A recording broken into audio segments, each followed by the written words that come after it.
Esto es Cosas de Sapiens. De las cavernas a las estrellas.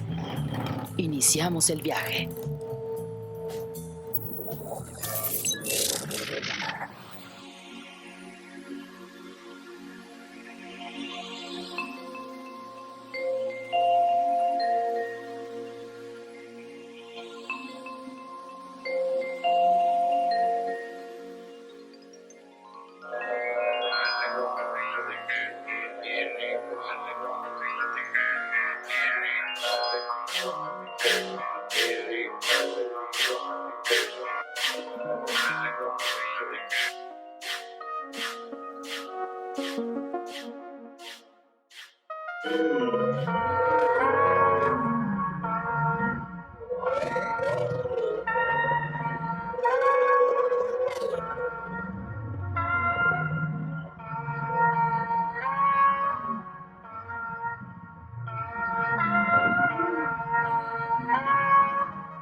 Hola, ¿qué tal? Y bienvenidos a Cosas de Sapiens. Yo soy Víctor González Quintanilla y conmigo Maritza Gómez Saludos a todo nuestro auditorio. y Sergio Velasco. Hola, ¿qué tal? Un saludo, bienvenidos todos a bordo. Aquí estamos todos grabando hoy que es viernes 4 de agosto de 2023, empezando este mes en tiempos de lluvias en nuestra latitud. Se le conoce como Empezando hongosto. Exactamente, se le conoce como hongosto. Y es que el otro día que nos dirigíamos a la cabina donde grabamos normalmente, hoy estamos grabando a distancia, pero normalmente grabamos en una cabina, en donde atravesamos por el campo y ya se veía todo verde, bonito, porque la lluvia pues hace que todo reviva. Y en esos campos también estábamos recordando que suceden diferentes procesos biológicos como la aparición de muchos hongos, ¿no? Y nos recordaba porque nuestro podcast, Cosas de Sapiens, se trata de eso, de la historia de los sapiens, de las diferentes cosas de los sapiens. Y se trata de un viaje. Y se trata de un viaje, exactamente, de nuestro viaje, del viaje de nuestra especie. Y en el viaje de nuestra especie han sucedido, pero no una ni dos, múltiples ocasiones, la ocasión en la que los sapiens se encontraron con una planta, con una sustancia, con un brebaje, con un animal incluso, que altera la percepción.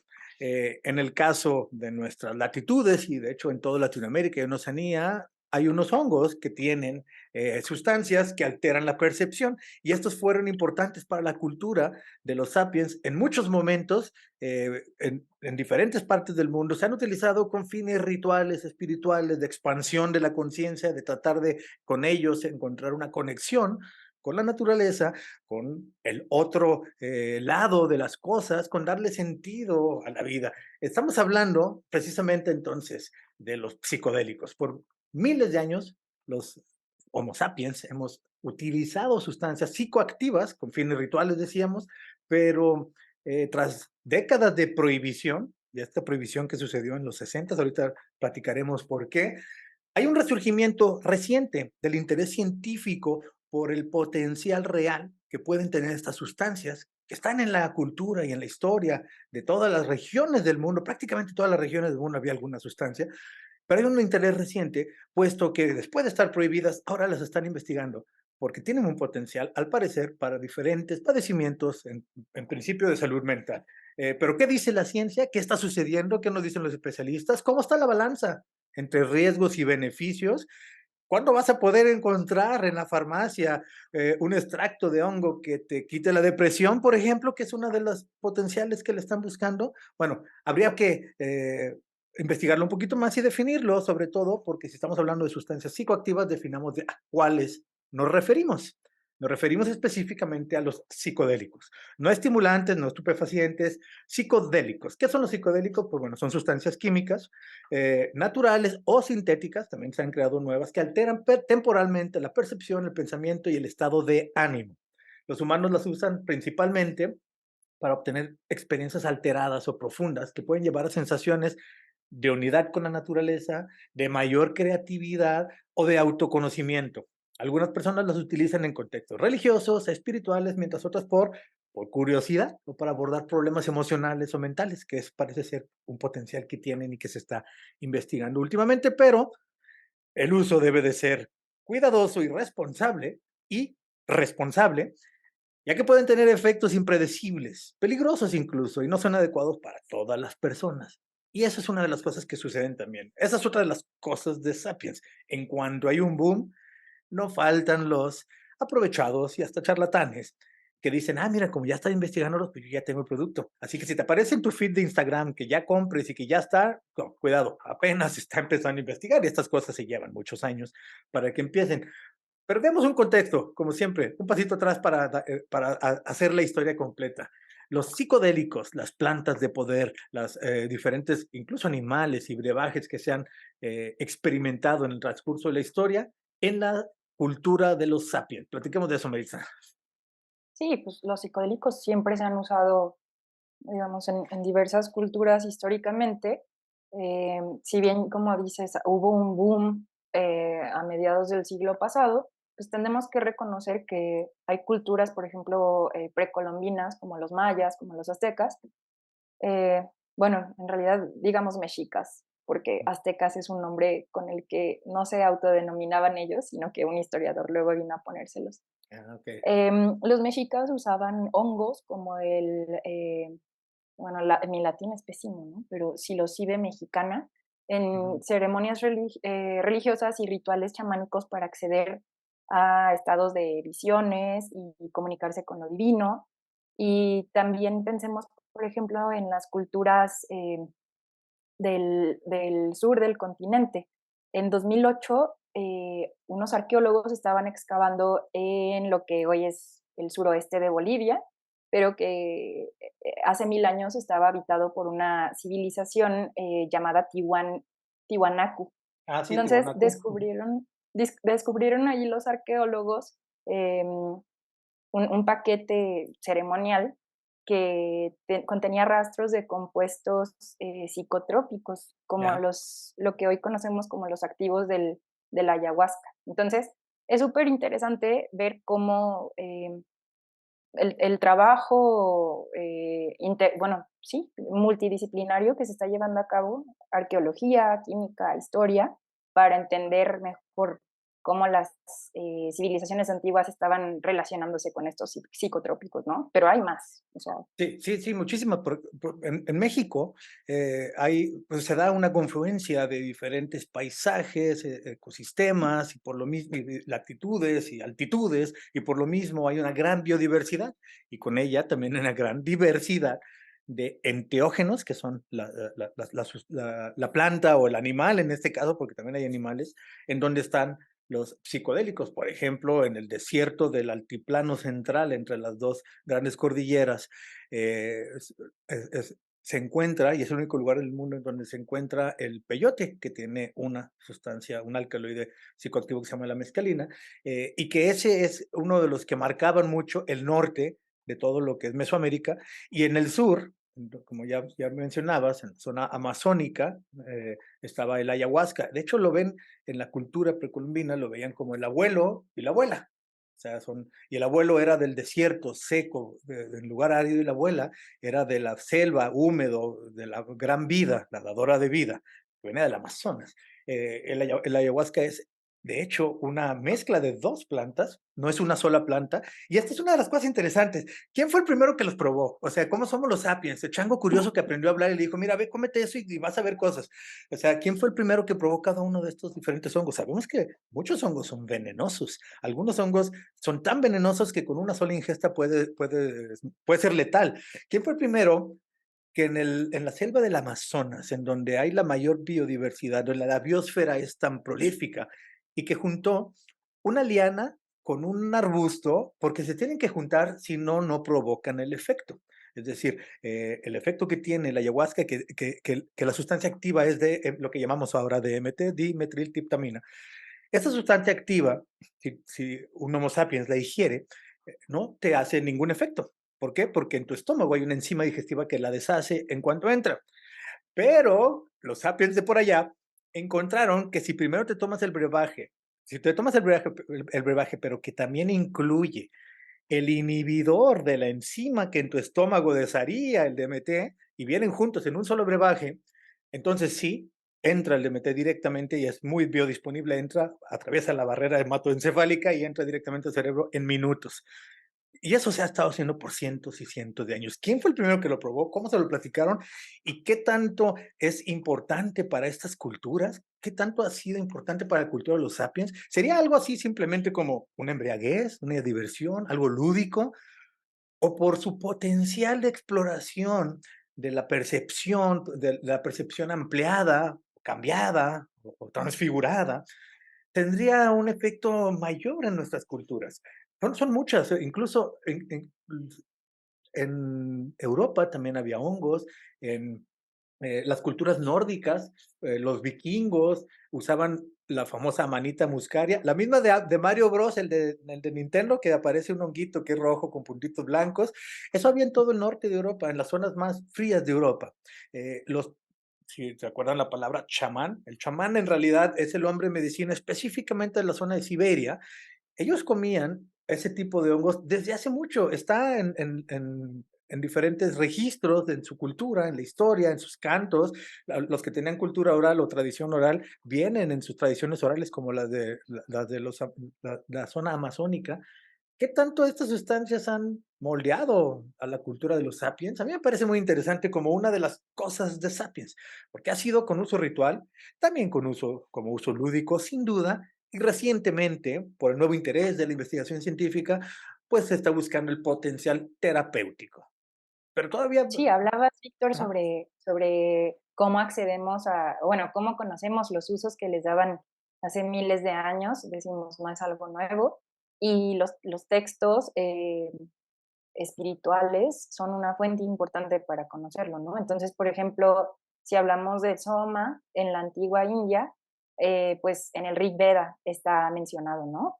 O los textos del que son historiador textos, Heródoto nos permiten ajá, son conocer textos muy cómo se antiguos. usaban Son justo textos muy antiguos del Rig Veda de hace miles de años, o sea, esto no solamente es desde el tiempo de los hippies para acá, es implícito dentro de culturas de hace miles de años.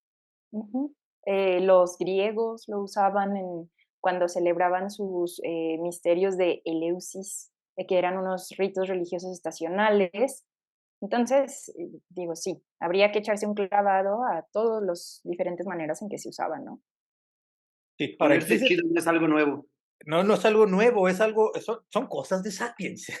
Así Ujú. como hemos hablado de muchas diferentes cosas de Sapiens, la curiosidad por estos estados ampliados, porque nosotros transformamos el mundo en el que vivimos, transformamos el paisaje, transformamos nuestra habitación, pintamos para que se vea mejor. ¿Cómo no íbamos a también querer transformar la manera en la que lo percibimos si fuese posible? Somos el chango curioso que aprendió a hacer cosas, a hacer tecnología, a cambiar el paisaje, a cultivar animales, plantas, pues también nos dimos cuenta que algunas de estas plantas que hay, y algunos animales también, porque sí es cierto que hay un sapo que no se lame, se fuma, porque en Los Simpsons lo lame, ¿no? Homero Simpson lame un sapo, pero no, se fuma. Eh, Cuando se encontró que estos plantas y animales provocaban ciertos estados, pues claro que los sapiens lo empezamos a utilizar de diferentes maneras. Pero bueno, ya hablamos un poquito del contexto histórico y de su lugar en las culturas desde hace muchísimos años. Pero ¿qué tal durante el siglo XX? Que hubo un boom en el tiempo, en los 60, en el tiempo de los hippies, en el tiempo de esta es parte del New Age que le llaman, que es un sincretismo cultural impulsado por los viajes en jet, que antes no se podía viajar a otros países. O sea, no era normal que alguien fuera a la India y regresara con inciensos y te platicara del yoga. Entonces, no era normal que vinieran los Beatles a buscar a alguien acá a las montañas de México. Pero en los 60 se empezó a dar esto gracias a los nuevos medios de transporte, nuevos medios de comunicación, nuevo sincretismo cultural. Se empezó a dar todo esto que le llamamos New Age, que es sincretismo espiritual o de diferentes ideas. Y en ese tiempo se dio el boom de los psicodélicos y de los psicodélicos artificiales también. Fue cuando apareció el LSD en escena, que el LSD es una sustancia derivada de las que platicábamos antes. Entre los muchos hongos que hay, hay un hongo que le llamamos cornezuelo, que es como el huitlacoche del trigo, que tiene una sustancia psicoactiva, que es el ácido lisérgico, y que fue sintetizado después de muchos estudios que hizo el etnobotánico Albert Hoffman, y que por accidente se sobredopó él mismo. La primera persona que lo probó fue el que lo inventó, y que fue una revolución en los 60s que provoca esos estados alterados, pero de una manera, digamos que más concisa, precisa y portable. No tienes que ir a buscar las plantas a la selva o al desierto o a los campos en donde salen los hongos, sino que podían ya traerlo en una dosis pequeña y de fácil repartición, digamos. Y entonces fue un boom. En esos tiempos hubo también cosas interesantes, porque fue un estímulo para el arte, para el cine, la literatura, la música. O sea, no podríamos imaginar Pink Floyd, Led Zeppelin, todos estos diferentes, todo el rock psicodélico, el rock progresivo, no lo podríamos imaginar sin el estímulo que tuvieron a partir de estas sustancias, y también de algunas ideas interesantes, como las de Terence McKenna del the Theory of the Stoned Ape. ¿Cómo se traduciría en español, Maritza? La teoría y la hipótesis del mono, del chango La drogado. teoría del mono drogado. Sí, Sí, ¿verdad? Eso sería, Stoned es drogado. La drogado. hipótesis del mono drogado de Terence McKenna, también de los años 60, que sugiere que la clave para comprender la evolución de la conciencia humana puede estar en el consumo de los psicodélicos. Así rápidamente, vamos a envolverla. En pocas palabras, ¿qué decía esta hipótesis? Que es muy interesante y que solamente la ponemos ahí como una de las muchas ideas de cómo evolucionó el Homo sapiens. Habiendo una brecha de conocimiento de que no sabemos exactamente cómo y cuándo sucedió la revolución cognitiva, que fue hace como 50,000 años, en el que nuestros ancestros de repente, el registro paleontológico nos muestra que empezaron a innovar mucho más rápido que sus ancestros, es decir, que empezaron a aparecer herramientas, arte, forma de organización social de una manera mucho más compleja y mucho más rápido, hace pensar que hubo un cambio. Ese cambio no sabemos si fue fisiológico, es decir, si empezó a tener más cerebro o el cerebro se empezó a organizar de otra manera, o si fue cultural, el hecho de que se encontraron diferentes culturas de diferentes latitudes y se intercambiaron. Puede que haya sido una combinación de varios, pero habiendo la brecha, como no está todavía completamente bien establecido qué fue exactamente, y a lo mejor no se va a saber porque fue una combinación de muchas cosas, es una brecha de conocimiento en donde Terence McKenna dice, no, lo que pasó es que comieron hongos. Lo que pasó es que esas comunidades experimentaron con psicodélicos y avanzaron de una manera diferente que todos sus vecinos. De hecho, ¿te acuerdas, Sergio, en 2001 Odisea del espacio de Stanley Kubrick, que un grupo de prehumanos, algo así como Australopithecus, encuentra el monolito, Ujú. una cosa sagrada, rara, que viene de otro lado, y se pone en contacto con ellos, y fueron ellos los que empezaron a pensar diferente, incluso de caminar más erguidos. Claro que eso es para la película, ¿no? Eso es algo que sucede en millones de años, pero caminar más erguidos, usar herramientas, organizarse y dominar a los demás. Sí, Algo así es de lo su que... relación con, ellos empiezan a tomar otras actitudes, a abordar la vida desde otra perspectiva y a generar una serie de cambios que efectivamente se van a dar a lo largo de muchísimos años, y quizás de cientos o miles de años, pero que te da esa idea, ¿no? Sí, sí, sí, normalmente serían millones de años, pero bueno, ellos, ahí Stanley Kubrick, de cierta manera, como que pone un poquito esta idea. Recordemos, esa película es de esos tiempos, poquito adelante, pues, más o menos de esos tiempos, 69, ¿no? 70, me parece, ahorita reviso bien, pero puso la teoría de que en algún momento en la evolución hubo algo que aceleró, que no fue nada más el progreso normal de evolución biológica y evolución cultural, sino que hubo un quiebre provocado por algo externo. Bueno, Terence McKenna propone que ese algo externo fue el uso de psicodélicos, específicamente en la meseta central de las sabanas de África del sureste, de donde viene nuestra especie, eso sí, eh, y donde crecen ciertos hongos. Él dice que el consumo de esos hongos hizo que las comunidades de esas zonas tuvieran otra manera de percibir el mundo, otra manera de organizarse, por esto de el contacto con la naturaleza, el hermanamiento entre todos, pudieron organizarse diferente. Una de las cosas que los Homo sapiens tenemos y que al parecer los Homo neanderthalis no tuvieron fue la capacidad de organizarnos muchos juntos. A pesar de que la tribu era de 150 individuos, y también en los neandertales incluso un poco menos, el hecho de que se pudieran organizar varias tribus y que en lugar de pelearse entre sí pudieran organizarse, es algo que no pudieron hacer los ancestros, los primos neandertales y otros, y parece ser que es algo que a los Homo sapiens nos funcionó muy bien. Nos podemos juntar de a muchos con una idea común. Yo leía por ahí, no me acuerdo si lo tengo que buscar bien, pero creo que es en el libro de Sapiens de Yuval Harari. Tengo la duda porque también David Christian lo expone así. Dice, si tú juntaras 50 chimpancés machos y los subes adentro de una cabina de un avión, eso va a terminar siendo una carnicería. O sea, se van a matar entre sí. Pero puedes poner a 200 Homo sapiens y se van a ir tranquilos todos todo el camino. De vez en cuando alguien le va a gritar al otro, ¿verdad? Pero nos podemos llevar bien entre nosotros. Este hermanamiento, ¿cuándo sucedió? ¿Por qué dejamos de...? Porque aunque pensamos que no, somos de las especies que más podemos convivir entre nosotros. Podemos estar 100,000 en un estadio y poquitos se pelean. Todo esto tiene que ver con la teoría del mono drogado. Terence McKenna dice que todo eso sucedió a partir de la experiencia trascendental de la utilización de psicodélicos en esos tiempos. Pero entonces, Víctor, es como que se reafirma la idea que planteábamos antes de que los psicodélicos son algo que siempre ha estado en la vida de los sapiens. Pero creo que entonces estamos atendiendo, estamos viviendo en un momento en que estamos saliendo de la norma histórica, es decir, se está suprimiendo y regulando su consumo, ¿no? Sí, siempre los hemos consumido, a lo mejor sí a través de, bueno, algunas culturas con la ayuda de guías espirituales. eh, a partir de mediados del siglo pasado, pues vimos una, digamos, desde de los Estados Unidos, ¿no? Em, Les entra este estrés por los efectos Ajá. no esperados de los psicodélicos o no deseables y suprimen y empiezan a regular la FDA, ¿no? Entonces, pero hay un montón de investigación que afortunadamente está resurgiendo sobre los efectos positivos de los psicodélicos.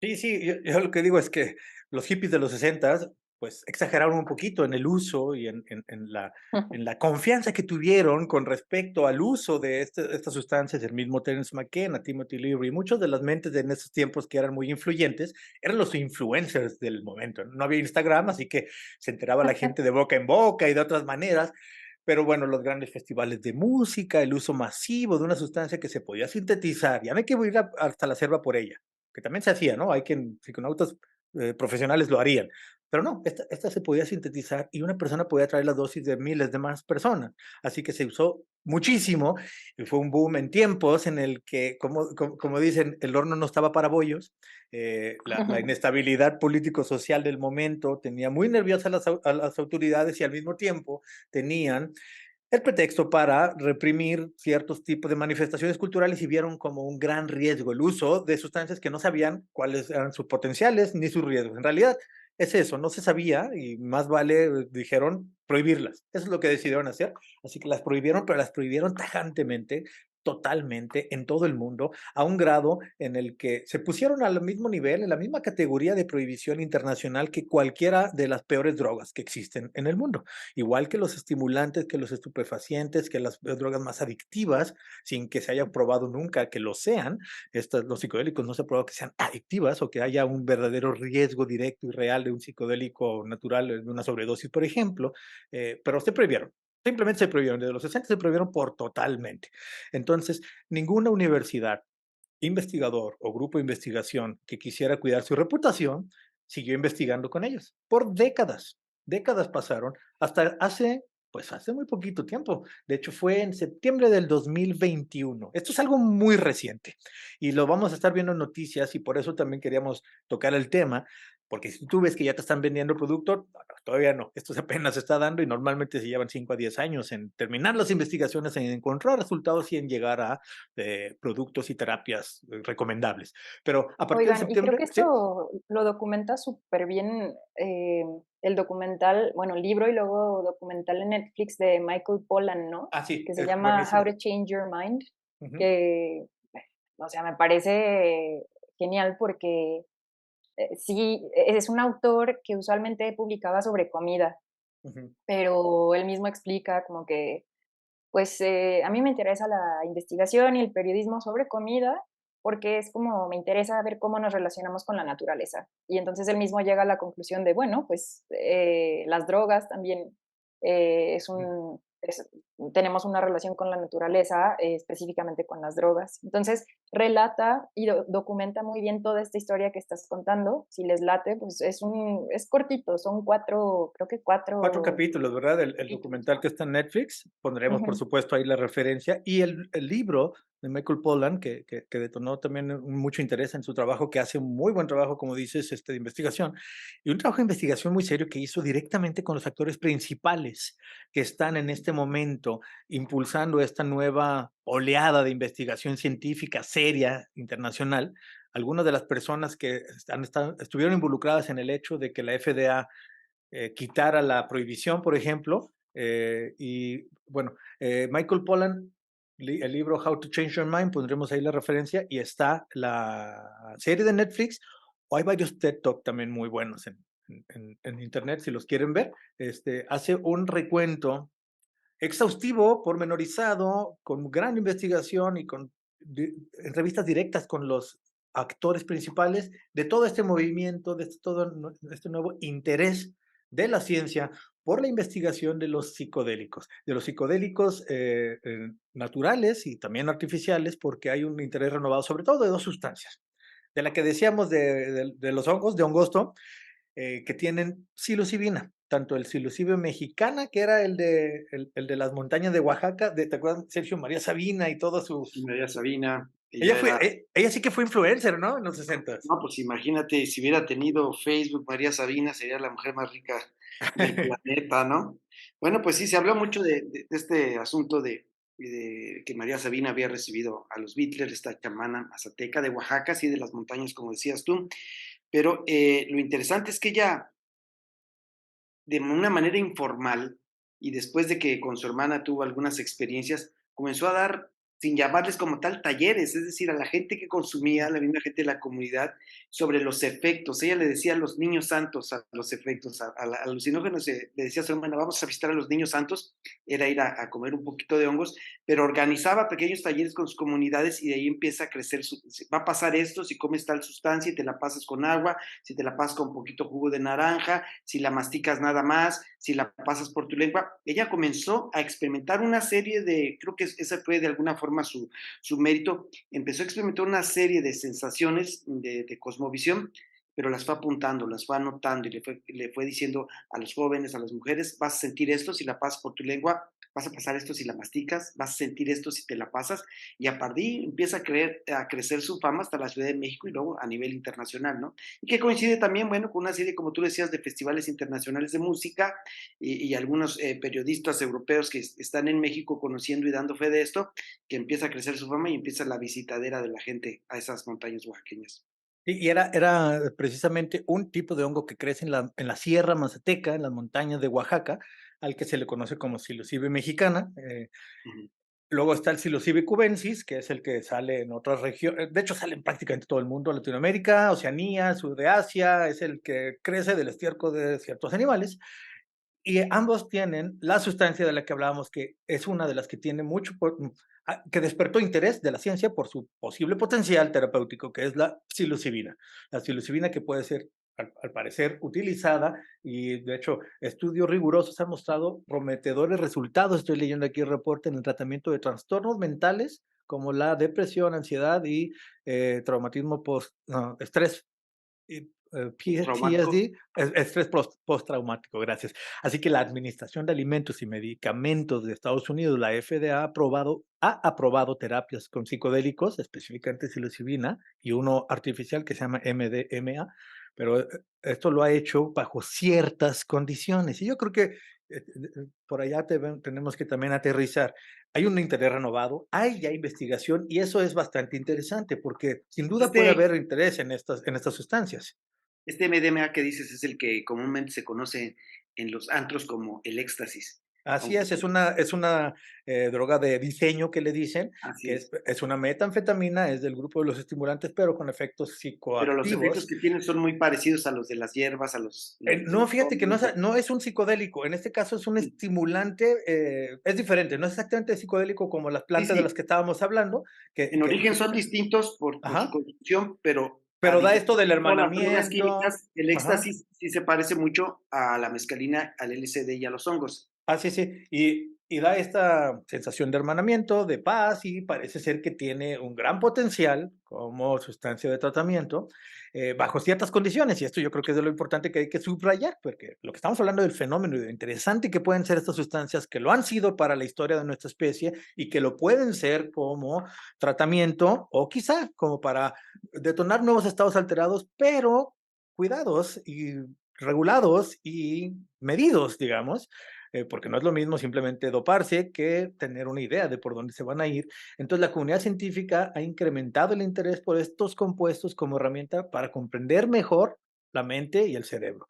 Hay investigaciones serias en curso, está dándose este nuevo relanzamiento, hay un boom, pero hay que tener cuidado, porque siempre que hay un boom, aparecen los aprovechados. Así que, como decíamos al principio, si te aparece en tu feed de Instagram, ya está, y que consúmelo y todo, pues por lo menos saber que no es cierto que viene de esta nueva investigación, porque la nueva investigación apenas empezó y los productos que pudieran salir, las terapias que pudieran recomendar, van a ser muy específicas para ciertas personas, para ciertas condiciones y en dosis controladas, en medicamentos regulados.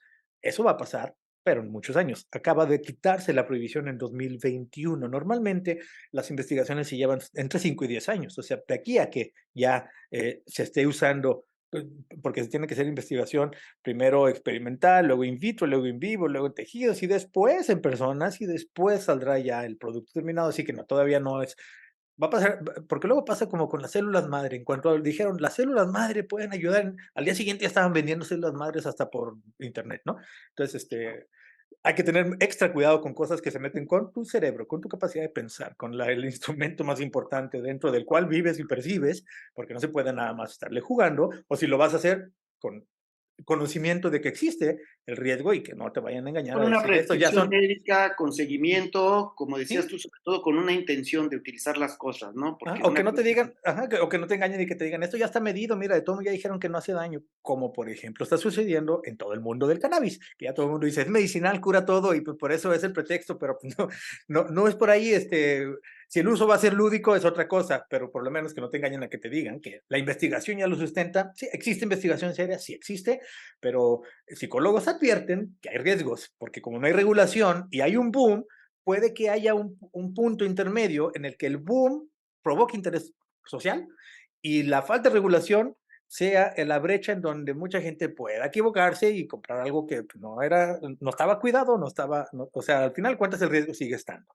Pero a mí me parece que es muy interesante que se estén reviviendo la investigación por cosas que nos hacen pensar y percibir el mundo diferente. No sé cómo vean ustedes ya como para cerrar, porque pues sí ha sido parte de la cultura, de las culturas humanas por miles de años. Si fue tan importante en la cultura popular que nosotros vivimos, pues ¿por qué no seguirlos investigando para ver qué más pueden darnos a los sapiens todas estas cosas que amplían la percepción? Sí, sin dejar de lado las implicaciones éticas, clínicas que puede tener, ¿no? Pero creo que vale la pena estar al pendiente de lo que vaya a pasar con los psicoactivos. Exactamente. así es.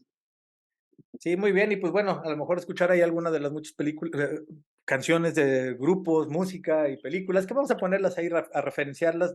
Mencioné algunos artistas de los 60, pero ¿te acuerdas de algunas de las películas como Estados Alterados, donde salía William Hurt, que trataba de que alguien experimentaba con psicodélicos y luego se metía en una cámara de privación sensorial?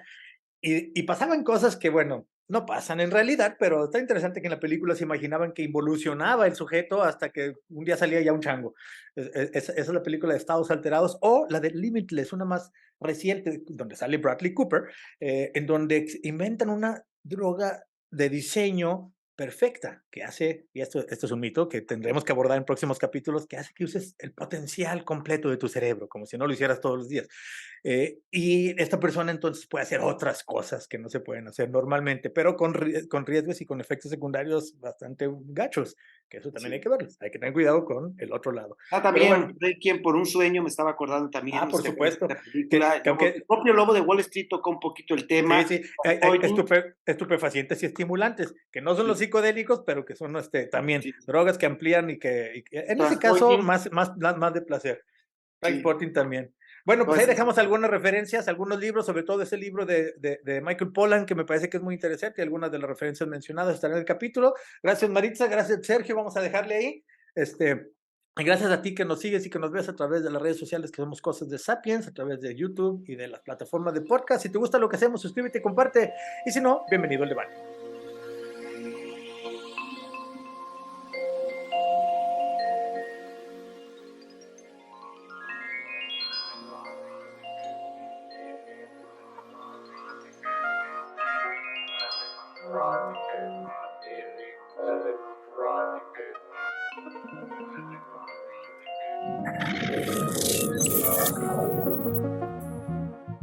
Terminamos.